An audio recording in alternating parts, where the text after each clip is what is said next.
अस्सलाम वालेकुम, क्या हाल है। आज वीडियो बनाने का दिल तो नहीं कर रहा था क्योंकि गर्मी बहुत ज़्यादा है, लेकिन फिर भी सोचा कि चलो। वो आज असल में इस तरह हुआ था कि आज पाउंड का रेट काफ़ी ज़्यादा बढ़ गया था, ठीक है। तो उस वजह से स्टूडेंट्स के स्टेटमेंट पर काफ़ी बुरा असर पड़ा है, काफ़ी ज़्यादा। तो सोचा कि चलो इस हवाले से एक वीडियो बना दूं कि आगे आप लोगों की हेल्प हो जाए, और आगे जिस तरह गलती आजकल के स्टूडेंट्स ने की है आप ना करें, ठीक है। सबसे पहले तो ये बात है कि पाउंड के रेट बढ़ने से हमारे स्टेटमेंट पर क्या असर पड़ सकता है। अब मैं आपको बताता चलूँ कि अगर तो हमारी रिक्वायर्ड अमाउंट है वो 14,000 पाउंड, ठीक है। जिस टाइम हम स्टेटमेंट रखते हैं उस टाइम पाउंड का रेट 250 है, फॉर एग्जांपल, ठीक है।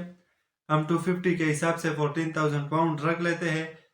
तो जब पाउंड पाउंड का रेट बढ़ जाता है तो वो वही, मतलब अब 250 में मैंने स्टेटमेंट रखवाई थी, अब 265 पे वो पाउंड का रेट आ गया, ठीक है। तो ऑटोमेटिकली मेरा जो 14,000 पाउंड मैंने रखे थे वो डाउन होकर कितने पे आ गए, जितने मतलब जितना पाउंड रेट बढ़ा है उतना मेरा स्टेटमेंट नीचे आ गया है। वो 13,000 समथिंग में आ गया है। तो जब जब आप स्टेटमेंट एम्बेसी में जमा करते हैं तो अगर तो उस टाइम आपकी स्टेटमेंट में थोड़ी सी भी अमाउंट कम हो तो आपका वीज़ा सीधा सीधा रिफ्यूज़ हो जाता है, ठीक है। अभी मैंने काफ़ी स्टूडेंट्स को देखा जिन्होंने इस तरह किया था कि उन्होंने स्टेटमेंट रखवाया था और एक्स्ट्रा पैसे नहीं रखवाए थे, तो आज किसी को 22 दिन की स्टेटमेंट थी, किसी की 25, वो मैच्योर वो नहीं हुई। क्यों?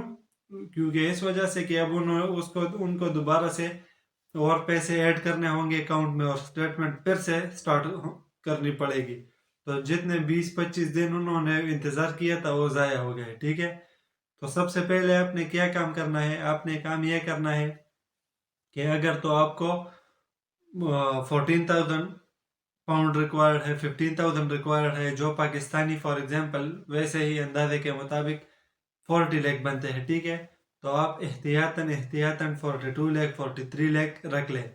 इसमें कोई हर्ज नहीं है कि आप 2-3 लाख एक्स्ट्रा रख लें, क्योंकि इससे अगर तो पाउंड का रेट जितना भी बढ़े आपको कोई फर्क नहीं पड़ेगा।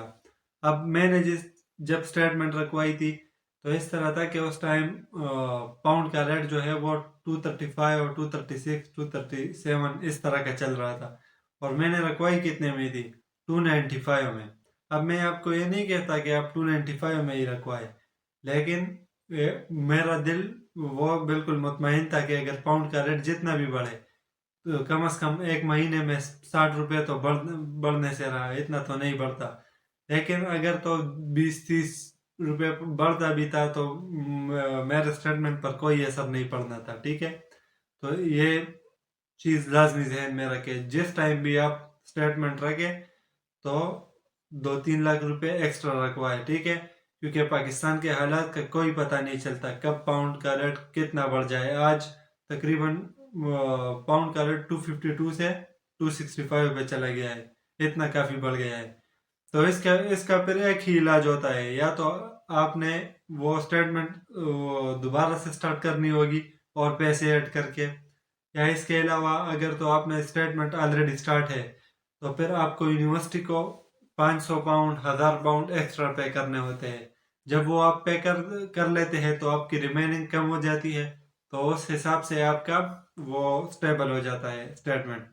अदरवाइज आप उस स्टेटमेंट को एम्बेसी में सबमिट करवा ही नहीं सकते जिसमें अमाउंट कम हो। हाँ, जब आप एप्लीकेशन सबमिट करवा दें वीएफएस में, ठीक है, एक दफ़ा आपकी बायोमेट्रिक हो गई, उसके बाद जितना मर्जी पाउंड का रेट बढ़े आपका वही रेट देखा जाएगा जिस दिन आपने एप्लीकेशन सबमिट करवाई है, ठीक है। तो उस चीज़ की टेंशन ना लें अगर जिनका बायोमेट्रिक हुआ है। जिनका नहीं हुआ या जो आगे नेक्स्ट इंटेक में अप्लाई करने लगा है तो उनको यही मशवरा है कि कम से कम स्टेटमेंट 2-3 लाख 4 लाख रुपए एक्स्ट्रा रखवाए, तो आपको कोई वो नुकसान नहीं होगा, और ना ही आपका टाइम ज़ाया होगा, ना ही आपके पैसे ज़ाया होंगे। तो इस चीज़ को लाजमी जहन में रखें। तो बस इस हवाले से मैंने सोचा था कि चलो आप लोगों को थोड़ा सा बता दूं। باقی انشاءاللہ ملتے ہیں اگلی ویڈیو میں، تب تک کے لیے اجازت دیں، اللہ حافظ.